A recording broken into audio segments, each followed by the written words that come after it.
Saudações, torcedor Coxa Branca, começando por aqui, após Coritiba 0, São Paulo 1, jogo no Couto Pereira pela quarta rodada do Campeonato Brasileiro, e o Coritiba segue sem vencer em casa. Nesse Brasileirão já foram 2 partidas, ainda temos os jogos da reta final da Série B do ano passado, que também não vencemos em casa, então o Couto Pereira, que sempre foi um fator muito importante para o Coritiba, a torcida continua apoiando, hoje deram um show no estádio, mesmo nos piores momentos apoiando, ainda assim o time não consegue corresponder e conquistar os 3 pontos. Mas vamos falar tudo sobre essa partida. Antes, se puder, deixe seu like, se inscreva no canal, é rápido, é fácil, é de graça e ajuda bastante. Então, falando primeiro do jogo, analisando de um modo geral, antes de passar aos jogadores, um primeiro tempo morno, um jogo sem muitos momentos perigosos, sem os dois times criarem muita coisa. Mas acho que de modo geral o Coritiba foi melhor que o São Paulo na primeira etapa. Teve 2 chances claríssimas, as duas com o Pedro Rocha, né? Passando aqui pelos lances da partida. Aos 8 minutos o Felipe Jonathan chuta, a zaga tira, quase em cima da linha, mas eu acho que o Rafael ia defender aquela bola, mas um bom chute do Felipe Jonathan. Logo antes tinha o cruzamento do Ronier que bate no braço do jogador de São Paulo, mas o braço tá para trás, aquilo não é pênalti, né? Aos 26 minutos o Tapia, atacante de São Paulo, ganha do Jaci na bola aérea e cabeceia para fora, mais uma falha defensiva do Coritiba. Aos 37 minutos o Pedro Morisco faz a defesa após um erro muito feio de passe do Maicon, assim. Aí o Maicon erra o passe, o Alisson não consegue ficar com a bola, o São Paulo chuta e o Ronier, o Morisco defende. Depois eu vou falar mais sobre o Maicon quando for falar sobre os jogadores. Aí vem as 2 principais chances do Coxa no jogo. Aos 44 minutos o Josué cruza, o Pedro Rocha chuta para fora, chance clara. Ali tem que guardar, função de camisa 9 é colocar a bola para dentro, e talvez nesse momento a gente sinta a falta de um 9 de ofício, né? Que um 9 de ofício eu acho que tem mais condições de fazer aquele gol, assim, é a especialidade do jogador. Depois eu vou falar do Pedro Rocha também, estou fazendo só um resuminho aqui da partida para a gente contextualizar. Aí aos 47 minutos, a melhor jogada do Coxa na partida, o Ronier recebe um lindo lançamento do Josué, corta o jogador de São Paulo com muita facilidade, chapa a bola no canto, ela vai na trave e sobra o Pedro Rocha que chuta por cima. Eu estava revendo os lances, né, para comentar com mais clareza aqui. Naquela bola tinha um zagueiro bem na frente do Pedro Rocha, assim, dando carrinho, assim, abafando a bola. Talvez fosse melhor ele tentar dominar, enfim, buscar uma outra solução que não fosse o chute direto. Então ali encerra o primeiro tempo. Se o Coritiba aproveita qualquer uma das 2 chances, vai para o vestiário com a vantagem no placar, seria outra partida, seria outro contexto de jogo. Então Série A não perdoa. Série A não perdoa. O Coxa, nesse primeiro tempo morno, consegue terminar bem, tem o seu melhor momento da partida justamente na reta final do primeiro tempo, e não aproveita a chance. Aí no segundo tempo, não sei o que aconteceu no vestiário, deu uma pane na equipe, pane total. Curitiba parecia um time de criança jogando contra um time de adulto. Foram 30 minutos assim desesperadores, sem ver a cor da bola. São Paulo fazendo o que queria da partida. Até que aos 4 minutos, nesse contexto do Coritiba muito mal no jogo, no início da segunda etapa, o Felipe Jonathan erra uma saída de bola, tenta sair driblando, perde, tenta rolar para o Jaci não consegue dominar, a bola sai para escanteio. Escanteio, na primeira cobrança, o Rafael Tolói cabeceia e o Morisco defende. Segunda cobrança, o pênalti. O que a gente pode falar do pênalti? O jogador do São Paulo escora, e o jogador que sofre o pênalti do Morisco está completamente sozinho. Você, numa cobrança de escanteio, com toda a tua defesa posicionada dentro da área, um jogador do time adversário sobra completamente sozinho na área, na frente do goleiro. Eu nem vou entrar muito no mérito se foi pênalti do Morisco, se não foi. Eu já revi o lance 10 vezes. Em alguns momentos eu acho que foi pênalti, outros acho que não foi. A questão é que, infelizmente, mais uma vez, o Morisco está envolvido em lances decisivos, e lances decisivos pelo lado negativo, né, que acabam resultando em gols para o adversário. Depois eu vou analisar também. O Pedro Morisco aí na cobrança, depois de muito tempo de atendimento, já com o Pedro Rangel em campo. O Cauli bate o pênalti, o Rangel quase pega, mas tem dia que as coisas não dão certo, né? Inclusive, se o Curitiba estivesse jogando até agora, o jogo estaria 1-0 para o São Paulo ainda. Aí o jogo morre, né? O Curitiba ali, sem conseguir fazer nada. O Curitiba volta a ter alguma ação, lembrar o que é jogar futebol ali pelos 30 minutos do segundo tempo. Aos 33, a bola sobra para o Ronier na área. É uma jogada que, se eu não me engano, é do Pedro Rocha pela direita. Ele cruza, a bola vai e volta, sobra para o Ronier, que sai costurando na defesa do São Paulo, tenta chapar ali no canto direito do Rafael e chuta para fora. E foi isso. Do segundo tempo do Curitiba, teve um chute do Ronier de fora da área, teve um chute do Fabinho, um do William Oliveira, mas chance assim perigosa foi só essa do Ronier aos 33 minutos. Então foram 10 minutos de acréscimo no segundo tempo, então 55 minutos de jogo. O Curitiba criou uma chance clara, precisando empatar a partida. Então é um desempenho assim, muito ruim, o segundo tempo foi muito ruim do Coxa. Melhorou ali depois das substituições, o meio-campo já estava mais cansado, os jogadores que entraram deram um gás novo, apesar de ninguém ter feito uma grande partida, mas o time conseguiu ficar mais com a bola, pressionar o São Paulo, mas sem criar chances. Um domínio assim, mais territorial do que em chances criadas, né? Então é muito decepcionante o Curitiba. A gente está na quarta rodada do Campeonato Brasileiro, estamos com 4 pontos. Perdemos o Bragantino numa circunstância muito específica de jogo. Tivemos uma grande vitória contra o Cruzeiro, melhor jogo do Curitiba no ano. Aí empatamos com a Chapecoense, um jogo que podia ter mudado assim, o ânimo, a pontuação, 2 pontos a mais para um time que vai brigar na parte de baixo. Faz muita falta. E a questão anímica também, você está ganhando um jogo de 3-1, deixa empatar. Logo em seguida tem um jogo com o Operário lá em Ponta Grossa, mesma coisa, 2 gols de diferença, deixa empatar. Somos eliminados no fim de semana no Couto Pereira, nos pênaltis. Então foi uma sequência sem derrotas, 4 jogos ali sem derrota, mas o moral foi lá embaixo, né? Apesar de jogos que a gente podia ter saído por cima, a confiança, a moral foi lá embaixo. Mas vamos falar primeiro agora, voltar a falar da equipe. Abrir aqui a escalação. Deixa eu abrir aqui a escalação do Coxa.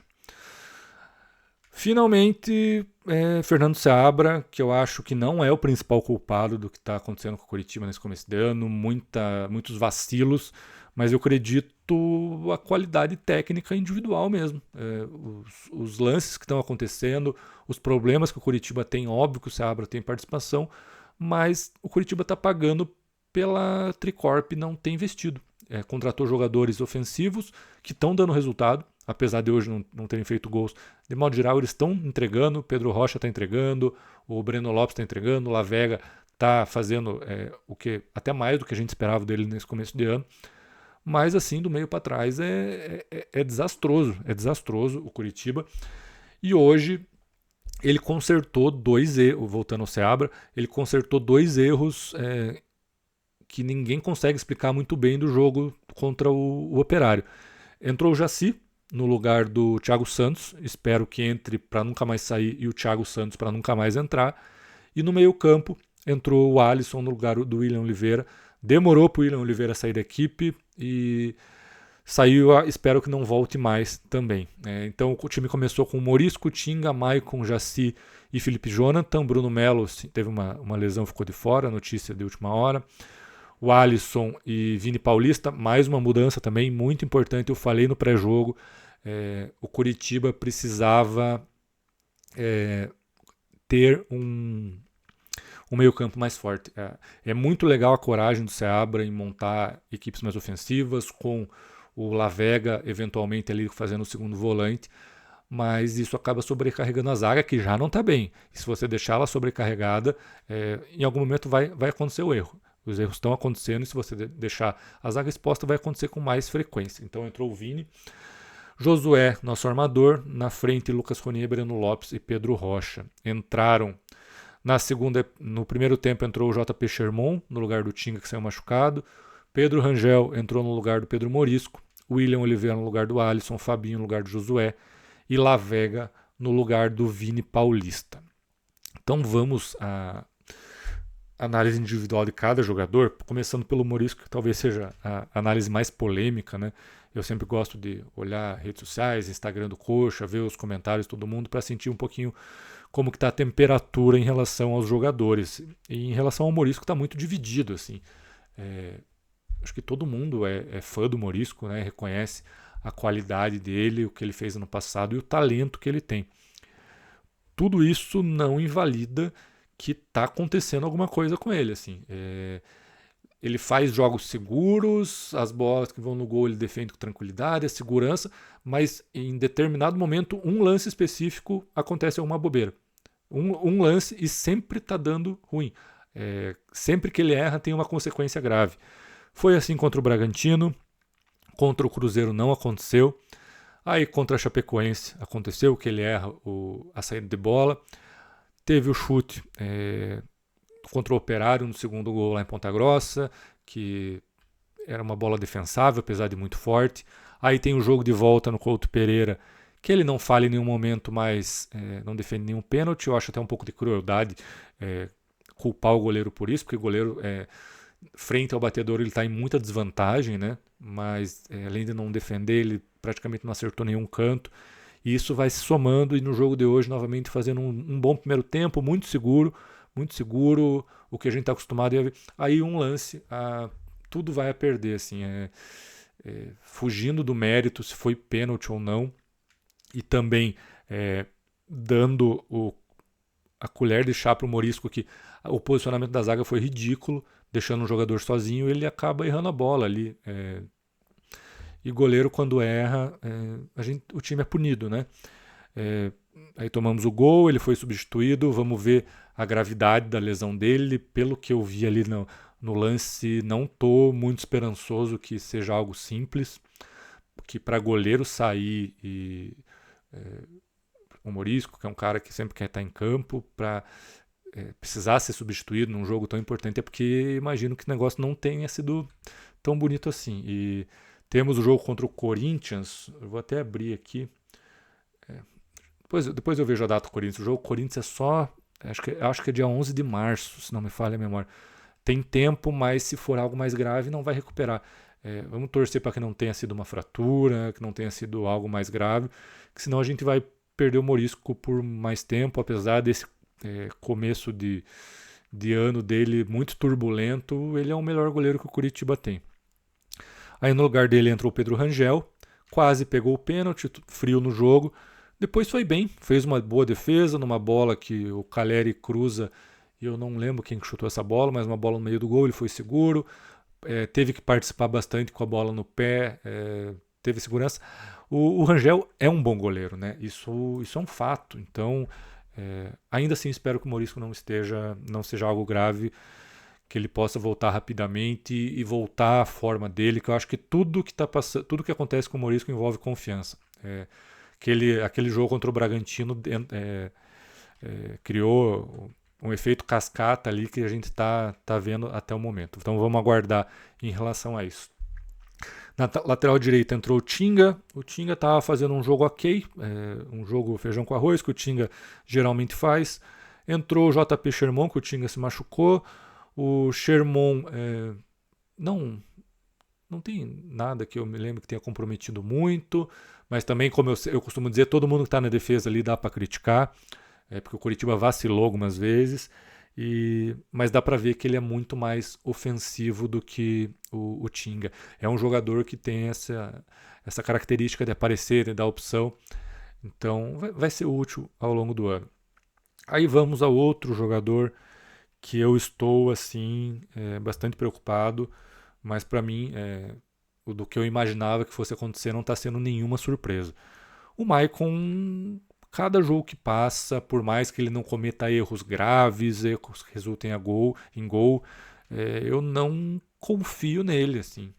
Muito obrigado pelo ano passado, mas eu vejo uma dificuldade em jogar. Assim, e são coisas muito sutis de perceber em campo. Em alguns lances que um zagueiro de Série A tem que ganhar do atacante, o Maicon tem uma dificuldade ali, enfim, além da lentidão. E tem outro ponto que precisa destacar nele, que é a saída de bola. Como eu já comentei, aos 37 minutos do primeiro tempo, ele sozinho tenta encontrar um passe no Alisson no meio, o Alisson marcado, São Paulo rouba a bola e tem uma boa chance de gol. E não é novidade o Maicon sair jogando errado, gente. Teve contra a Chapecoense, teve contra o Cruzeiro. Ano passado, que o ano foi tão bom defensivamente, o Coxa tomava tão poucos gols que os erros passavam desapercebidos, assim. Mas tem um jogo que eu me lembro muito que o Maicon assim errou muita saída de bola, que foi contra o Atlético no Couto Pereira.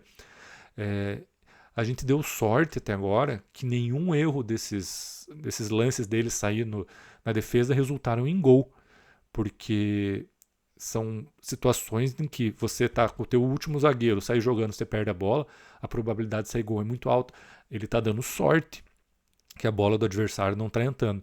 Quando entrar, aí talvez as pessoas comecem a relembrar, nossa, não é a primeira vez, tem uma sequência de lances.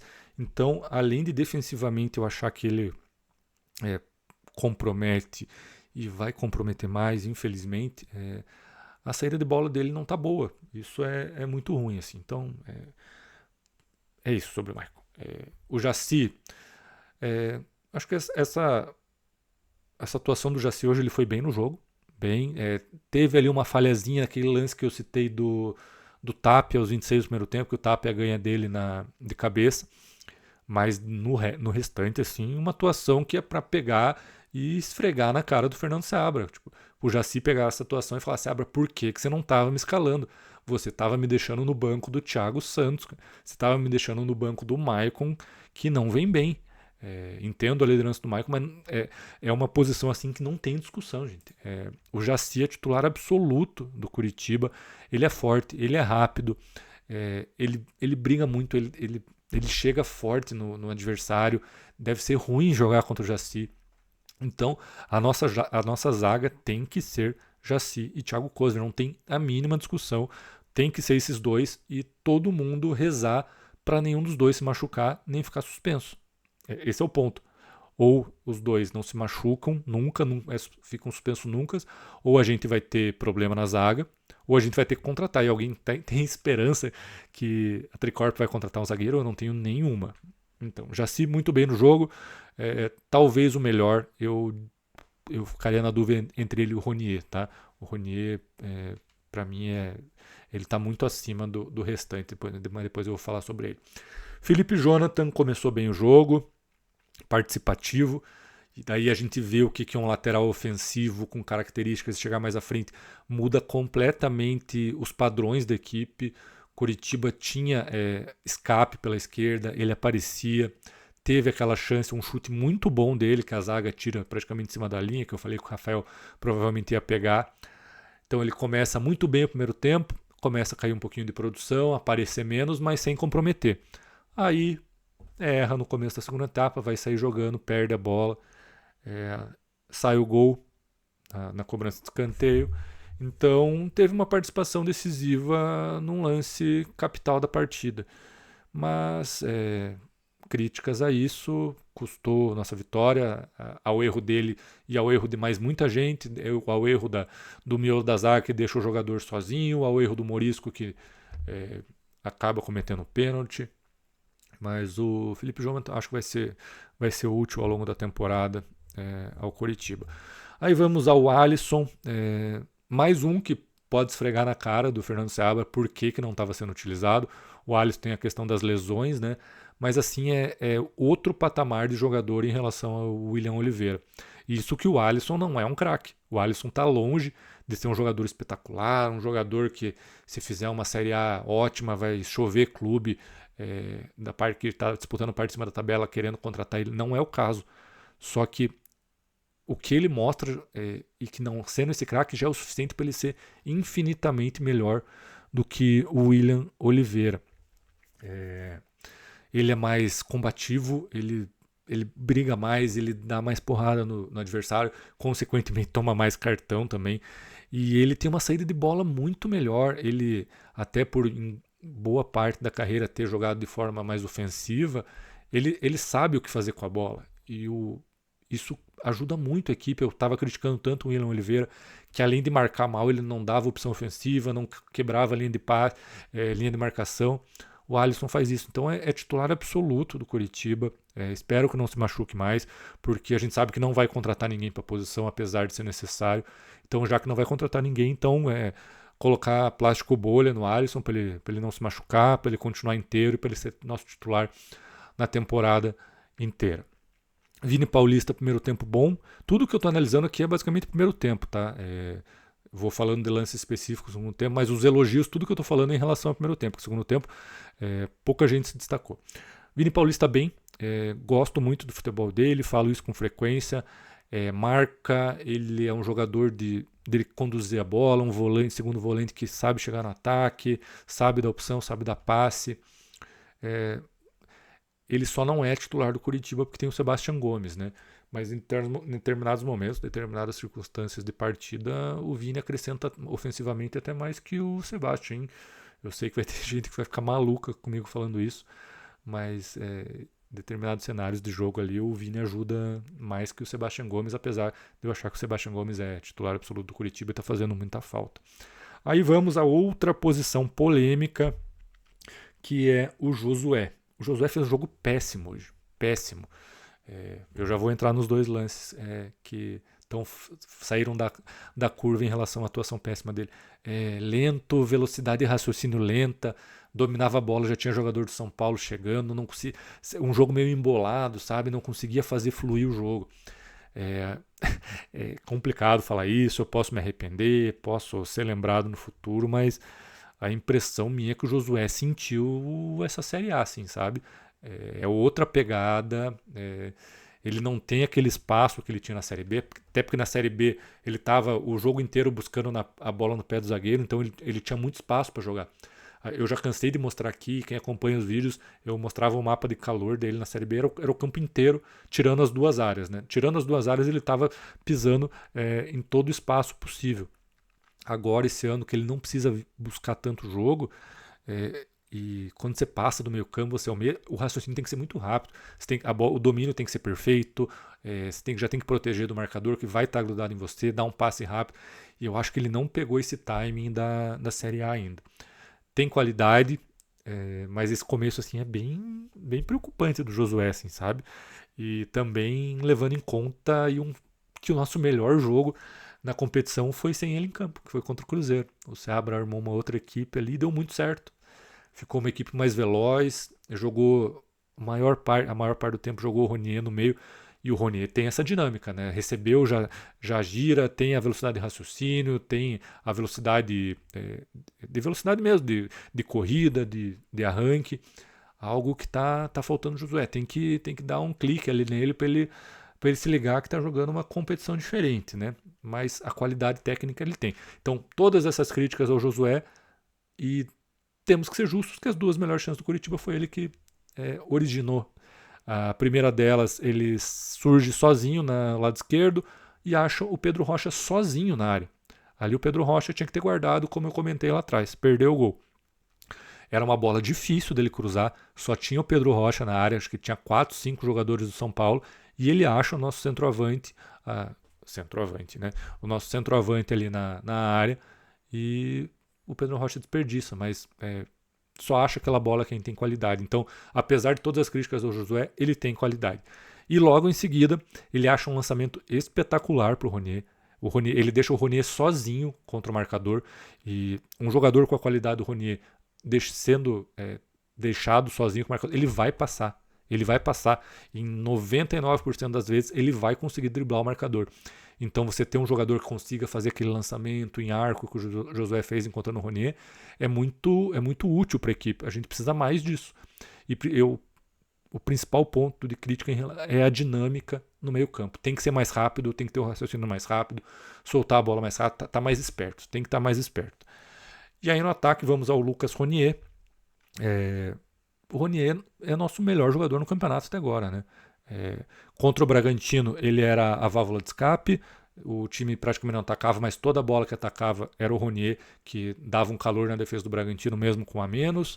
Contra o Cruzeiro foi um dos melhores em campo, deu uma assistência sensacional pro Breno Lopes. Contra a Chapecoense só faltou fazer chover, duas assistências muito bonitas, principalmente a do primeiro gol, que entortou a defesa da Chapecoense. E hoje, novamente, ali cabe a discussão ele ou Jasty os melhores em campo. Para mim foi o Ronier. Novamente sendo um jogador que cria alguma coisa. Ele tem muito talento, ele tem velocidade, ele está ganhando confiança, não sentiu estar jogando a Série A. Para ele é como se ele estivesse jogando o Campeonato Paranaense, assim. Não teve nenhum choque de realidade em mudar de competição e subir de patamar. Então, o nosso grande ponto positivo em 2026 é o Lucas Ronier, que tinha bastante zum em relação a ele ano passado, que ele não era o mesmo de 2024, apesar de ser titular, ter tido boas atuações, muita gente estava chiando ali em relação ao Ronier. Esse ano não pode falar absolutamente nada dele. Se não tem um Ronier ali, o que a gente queria vai diminuir. Nossa, não dá nem para imaginar o quanto vai diminuir o nosso volume de jogo ofensivo. Aí vamos ao Breno Lopes. O Breno Lopes é aquilo que eu falo para ele. Quem tiver esperando um jogador espetacular, um craque de bola, vai se decepcionar. Mas ali tem um brigador que tem a sua técnica, que tem seu valor. Hoje fez um jogo discreto, mas sempre brigando, sempre dando opção. É um jogador que vai ser muito útil ao longo da temporada. Hoje uma atuação ali discreta do Breno Lopes. E o Pedro Rocha, assim como o Josué teve uma má atuação e 2 lances positivos, o Pedro Rocha é um pouquinho contrário. Ele teve uma atuação até ok, mas falhou nos lances decisivos. E não pode falhar, custou a nossa vitória. Como eu falei, se ele aproveita qualquer uma das 2 chances no final ali do primeiro tempo, a gente tinha ido para o vestiário com 1-0. Óbvio que podia tomar uma virada no segundo tempo, abrir 2-0 e tomar um empate, como a gente já viu que é possível acontecer, mas seria outro contexto e eu acho que não teria aquela pane que teve no começo da segunda etapa. Mas aí é só achismo, especulação. Enfim, o ponto é, a atuação dele não foi horrível, mas nos lances decisivos ele deixou a desejar. Aos substitutos, JP Sherman eu já comentei ali meio por cima. Pedro Rangel também já comentei, entrou bem, quase pegou o pênalti, quando foi exigido defendeu, boa saída com os pés, e é provável que seja o nosso goleiro titular nas próximas rodadas, caso seja confirmada uma lesão mais grave do Ronier. O William Oliveira não entrou, não foi uma atuação tão horrorosa contra as últimas, assim, mas ainda o nível cai muito. Mas aqui a gente tem que ser justo com os 3 que entraram juntos ali, William Oliveira, Fabinho e Lavega. Quando eles entraram, o time melhorou. Por mais que nenhum deles tenha tido uma grande atuação, como volume de jogo o Coritiba cresceu. Saiu daquele cenário que não conseguia fazer absolutamente nada, que como eu comentei era um time de criança contra um time de adulto profissional, e virou 2 times de profissionais se enfrentando. Então o William Oliveira, sem destaque, comete os erros bobinhos ali, ele tem uma dificuldade com a bola, ele não é muito íntimo da bola, né? O Fabinho teve um chute que ele arriscou de fora da área, aí entra a questão que eu estava comentando há algum tempo, que eu achava que o Fabinho não ia ter mais oportunidade, só que quebrei minha cara porque eu tinha esquecido simplesmente da possibilidade de que jogadores se machucam e ficam doentes. O Keno teve um problema, não foi para o banco, o time precisando fazer alteração, jogadores de ataque, o Seabra olhou para o banco, só tinha o Fabinho. Daí se não tem tu, vai tu mesmo, né? É isso. Daí entrou, mas como as atuações do Fabinho, né? Não, por mais que o time tenha melhorado com os 3 ali, individualmente pouquíssimo fez. O Lavega entra no mesmo barco ali, mas o Lavega é outro nível de jogador, né? Dá a correria dele, muito, muito voluntarioso, mas também pouco a se destacar da atuação do Lavega. Então é isso do jogo de hoje. Uma atuação ruim do Coritiba, teve um domínio ali, um domínio meio estéreo ali no primeiro tempo, teve as 2 boas chances com o Pedro Rocha no final da primeira etapa, segundo tempo 30 minutos terríveis, acho que os piores minutos do Coritiba nesse ano, assim. O São Paulo dominou completamente. Tem um ponto que eu esqueci, é muito importante, era praticamente uma equipe reserva do São Paulo, né? Coritiba enfrentou um time misto, sabor reserva, né? Porque jogadores que eu nunca tinha ouvido falar na minha vida entraram em campo e ainda assim perdeu o jogo, e faz falta. Agora vai jogar, vou até abrir aqui a sequência de jogos do Coritiba no ano. Próximo jogo contra... Não tá abrindo aqui. Não tá abrindo, mas... Deixa eu abrir o Brasileirão. Eu tô cego ou sumiu o Brasileirão? Vamos abrir direto no Campeonato Brasileiro.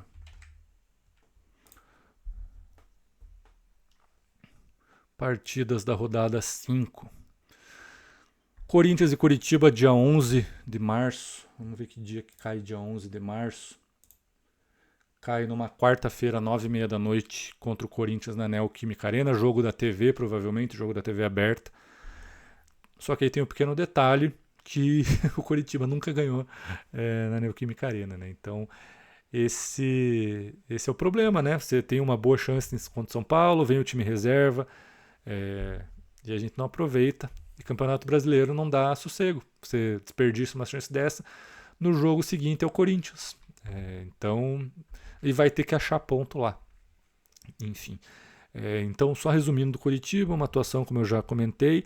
E agora a gente tem esse intervalo, tem a janela de transferência fechando e o Curitiba precisa contratar. Eu acho que não vai. Eu tenho um leve palpite que não vai vir ninguém nesses dias que faltam. Assim. Espero estar errado, espero que o desespero tenha batido na Tricorp, mas para mim eles estão muito confortáveis. Assim, tá? Vai dar certo. Acho que o lema lá dentro é assim: vai dar certo. A gente está. Administrativamente a gente está trabalhando, estamos ajeitando aqui a parte extra-campo do clube e vai funcionar. Eu acho que tem muita fé no que eles estão fazendo, assim, e as deficiências técnicas que a gente tem em campo mostram que essa fé talvez não seja tão forte que seja o suficiente para o Curitiba fazer uma boa campanha. Mas enfim, vamos aguardar. E só passando rapidamente, eu fechei aqui. Os jogos de hoje, Red Bull Bragantino 1, Atlético 1, Remo 1, Inter 1, resultado importante para o Coxa, Curitiba 0, São Paulo 1, Cruzeiro 1, Corinthians 1, Grêmio 2, Galo 1 e Palmeiras 2, Fluminense 1. Na classificação, Palmeiras segue líder ao lado de São Paulo, os dois times com 10 pontos. Aí eu nem vou olhar a parte de cima, vamos olhar os adversários que interessam a gente. Ali da parte de cima da tabela, a Chapecoense está com 5 pontos, só que tem um jogo a menos, é o jogo com o Bahia que foi adiado. Coritiba está com 4, só que já está com 4 partidas na competição. O Vitória, 3 pontos conquistados, tem o jogo adiado contra o Botafogo. O Remo já tem 4 jogos, está com 3 pontos, um a menos só que o Coxa, mas o Remo ainda não venceu na competição. Espero que continue, porque daí começa a ter pressão, o time não consegue vencer nas primeiras rodadas, começa a criar aquele clima ruim. A gente sabe muito bem como que foi isso em 2023, começa a emendar uma sequência sem vitória logo no início da competição e é difícil recuperar. Assim, pelo menos a gente já tem uma vitória, que já tirou esse peso, já garantiu 3 pontinhos ali. O Remo está somando de empatezinho em empatezinho. Abaixo do Remo está o Galo, que está com 2 pontos, mas o Galo não vai ficar lá embaixo. Tem muita qualidade no elenco, acabou de chegar técnico novo. Assim, seria um negócio muito inesperado o Atlético Mineiro ficar na parte de baixo. Aí vamos a times que eu acho que a gente tem que ficar bem de olho. Inter ano passado escapou na última rodada, não venceu esse ano ainda. 4 jogos, 2 vitórias, 2 empates.